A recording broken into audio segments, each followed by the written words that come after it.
그러할 때에 요셉이 그의 일을 하러 그 집에 들어갔더니 그 집 사람들은 하나도 거기에 없었더라. 그 여인이 그의 옷을 잡고 이르되 나와 동침하자.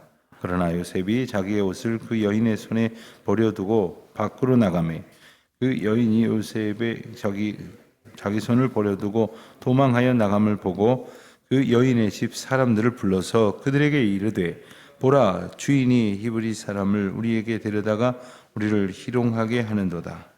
그가 나와 동침하고자 내게로 들어오므로 내가 크게 소리 질렀더니 그가 나의 소리 질러 부름을 듣고 그의 옷을 내게 버려두고 도망하여 나갔느니라 하고 그의 옷을 곁에 두고 자기 주인이 집으로 돌아오기를 기다려 이 말로 그에게 말하여 이르되 당신이 우리에게 데려온 히브리 종이 나를 희롱하려고 내게로 들어왔으므로 내가 소리질러 불렀더니 그가 그의 옷을 내게 버려두고 밖으로 도망하여 나갔나이다. 그의 주인이 자기 아내가 자기에게 이르기를 당신의 종이 내게 이같이 행하였다 하는 말을 듣고 심히 노한지라. 이에 요셉의 주인이 그를 잡아 옥에 가두니 그 옥은 왕의 죄수를 가두는 곳이었더라. 요셉이 옥에 갇혔으나 여호와께서 요셉과 함께 하시고 그에게 인자를 더하사 간수장에게 은혜를 받게 하시매 간수장이 옥중 죄수를 다 요셉의 손에 맡김으로 그 재반 사물을 요셉이 처리하고 간수장이 그의 손에 맡긴 것을 무엇이든지 살펴보지 아니하였으니 이는 여호와께서 요셉과 함께 하심이라. 여호와께서 그를 범사에 형통하게 하셨더라. 아멘. 형통이라고 하는 단어는 이제 신구약 성경에서 약 70회 좀 못 미치게 소개가 됩니다. 그 가운데에 창세기에 요셉에게서 등장을 하는 것은 한 서너 번 정도에 불과합니다. 그런데 우리는 형통이라는 단어를 생각할 때 가장 먼저 요셉을 떠올리게 되는 것은 하나님께서 요셉과 함께 하신 것이 요셉에게 허락하신 형통이라는 아주 분명한 선언이 있기 때문입니다. 우리는 아마도 이 말씀을 마음에 깊이 새기지 않는다면 형통은 곧 내가 원하는 것이 이루어지는 것, 형통 이퀄 소원 성취 정도로 생각하기가 쉽습니다. 그러나 하나님의 형통은 내 소원 성취가 아니다라는 겁니다. 그러므로 오늘도 우리 마음 가운데에 소원이 있습니다. 그러나 이 소원이 이루어지기를 기도하는 것은 죄송합니다만 별로 중요한 일이 아닙니다. 어쩌면 별 의미도 없습니다. 하나님의 소원이 이루어지기를 바라는 기도가 이어질 때까지 주님은 우리에게 하나님의 뜻을 계속 보여주시고 묵상하게 하시고 생각하게 하실 것입니다.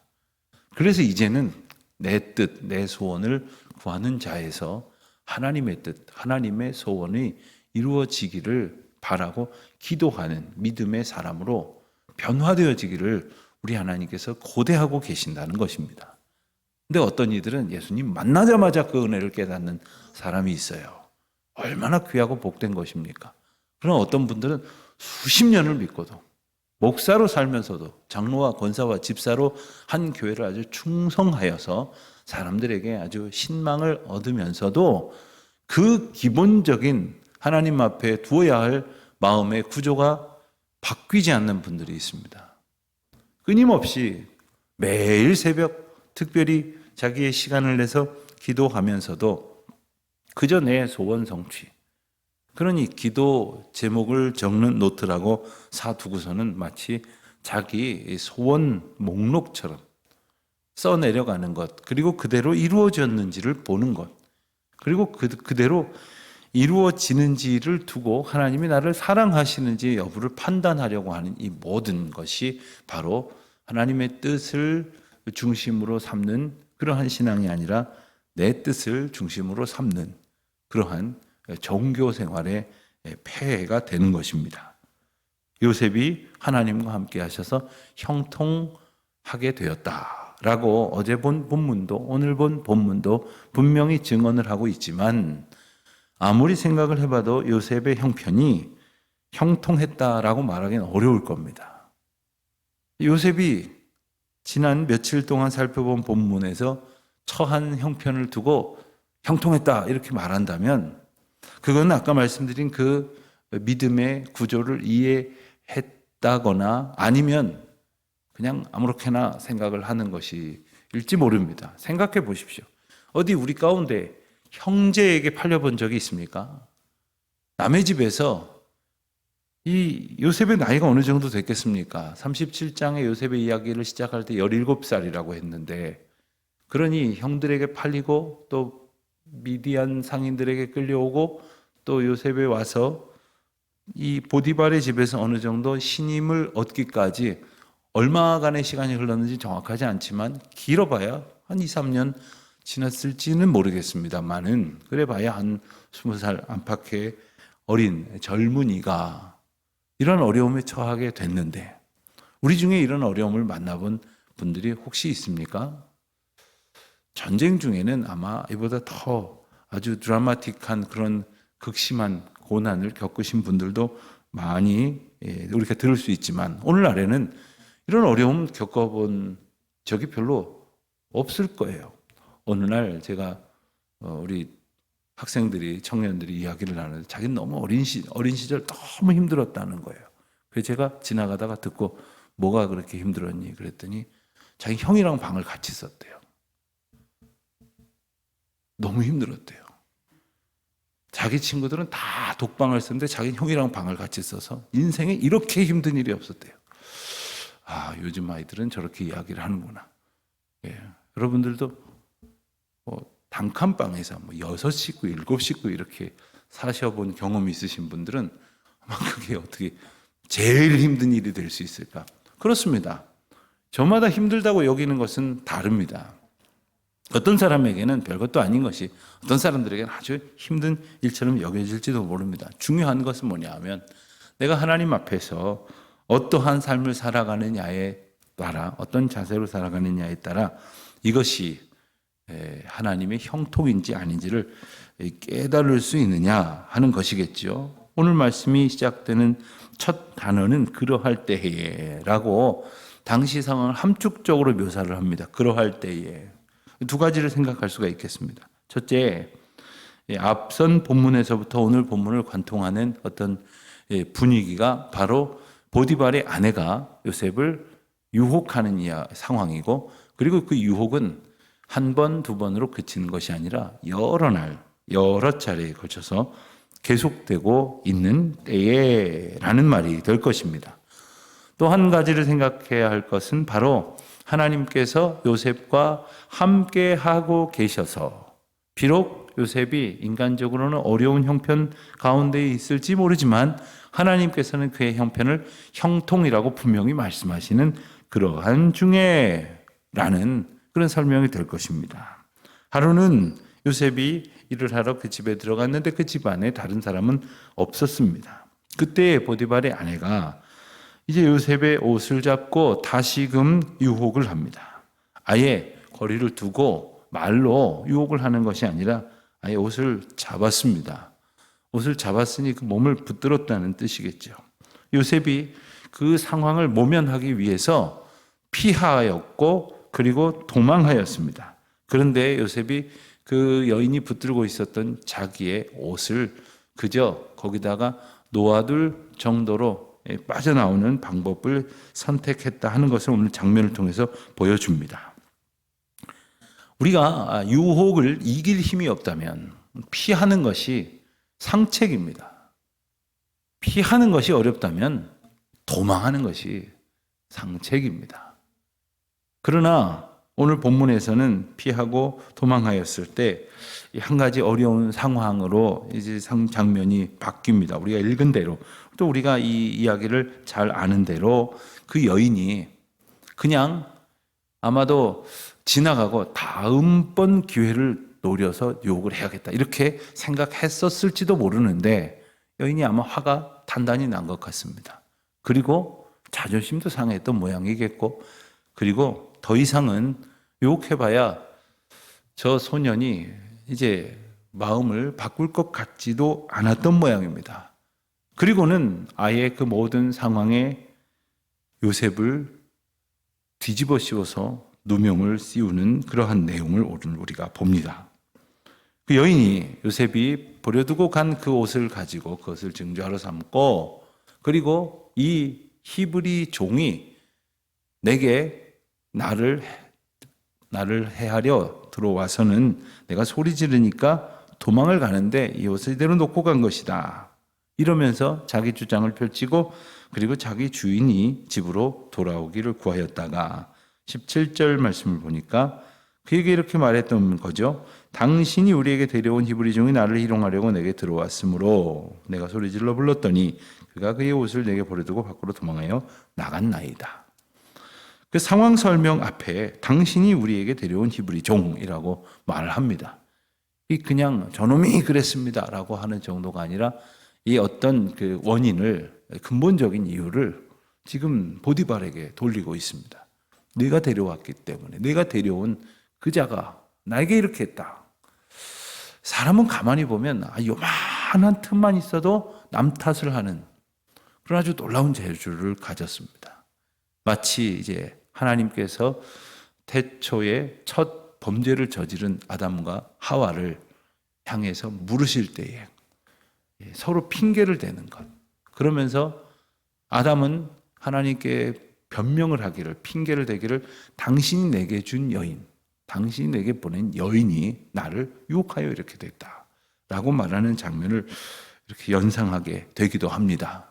그렇습니다. 우리는 끊임없이 남 탓을 해요.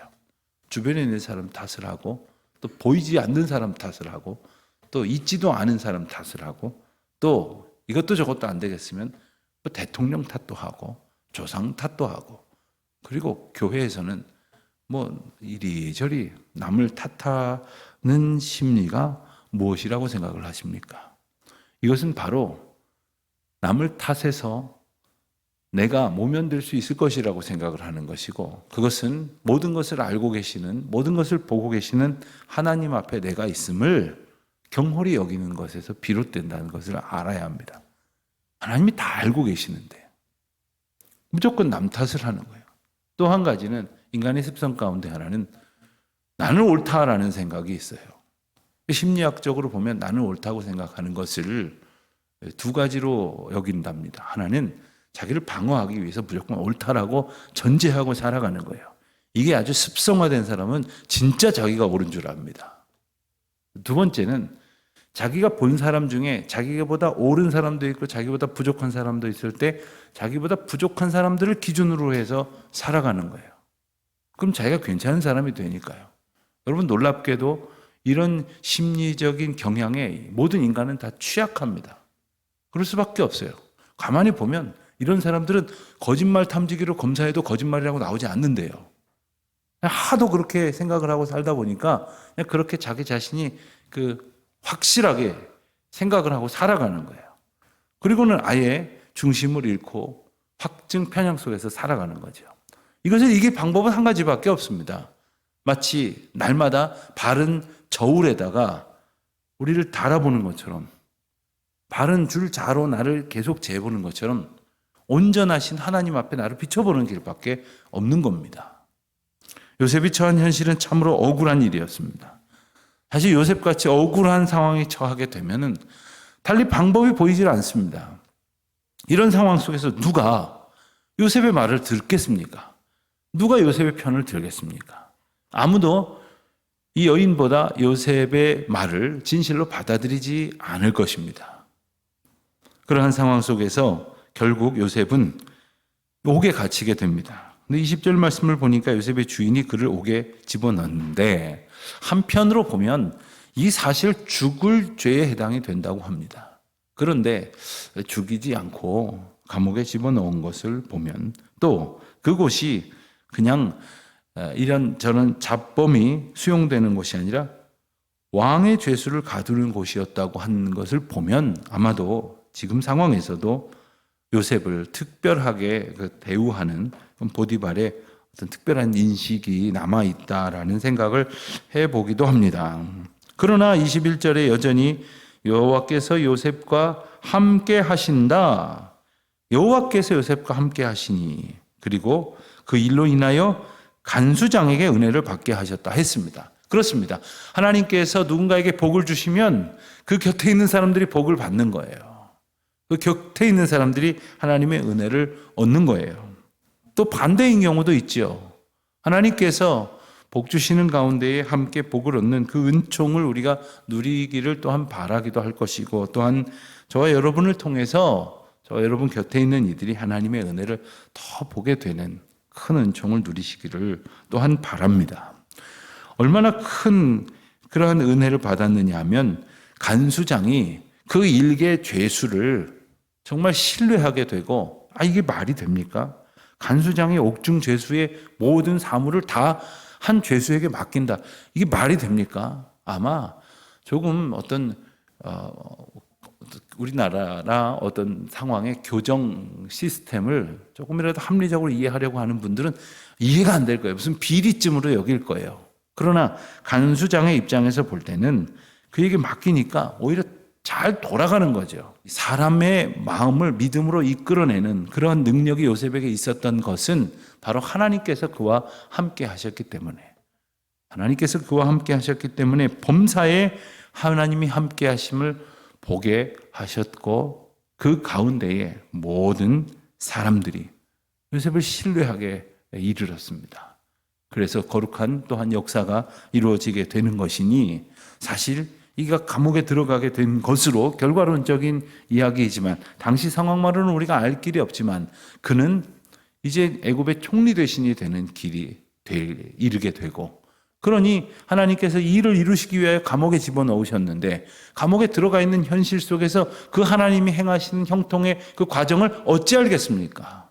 오늘 저와 여러분이 처하게 되고 맞닥뜨려야 될 어떤 현실이 참 기가 막히게 싫고 힘들고 괴로울지 몰라도, 하나님께서 어떤 일을 행하시는 과정 속에서 오늘 이 일을 우리에게 이루게 하신다는 사실을 믿음으로 의지하고, 또 하나님의 그 뜻 가운데 우리는 다 알 수 없으나, 다 이해할 수 없으나 하나님의 온전케 하시는 그 은혜의 과정 속에 살아가고 있음을 오히려 감사하는 저와 여러분이 되시기를, 그 은혜 가운데에 우리 주님 주시는 힘과 능력 얻으시는 오늘 하루가 되시기를 주님의 이름으로 축원합니다.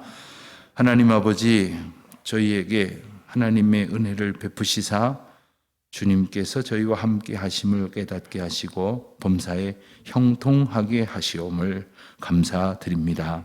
저희들의 삶의 자리가 저희들이 원하는 소원이 성취되는 그러한 형편이 아닐지라도 하나님이 우리와 함께 하시는 형통을 깨달아 진정 하나님 앞에 감사하며 찬송하며 기쁨으로 고백하는 귀한 날 되게 하여 주시옵소서. 예수님의 이름으로 기도합니다. 아멘.